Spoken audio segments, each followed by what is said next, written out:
नमस्कार, मी शिवानी लकडे. Pune prime news मध्ये आपलं स्वागत. महाराष्ट्रातील एसटी कर्मचाऱ्यांनी काल 3 सप्टेंबरला राज्यभरात संप पुकारला. या संपामुळे प्रवाशांचे मोठे हाल झाल्याचे पाहायला मिळाले. अशातच आता या संपाबाबत एक मोठी अपडेट समोर आली आहे. औद्योगिक न्यायालयाने एसटी कर्मचाऱ्यांचा संप बेकायदेशीर घोषित केला आहे.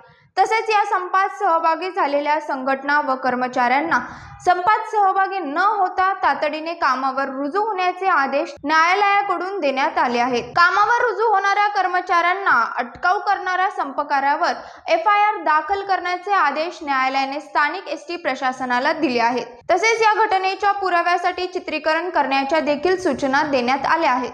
संपाच्या पार्श्वभूमीवर वाहतूक ठप्प होऊ नये यासाठी आज 4 सप्टेंबर पासून दीर्घ काळासाठी करार पद्धतीने चालक आणि इतर आवश्यक कर्मचारी नेमण्यासाठी एसटी प्रशासनाची चाचपणी सुरू आहे.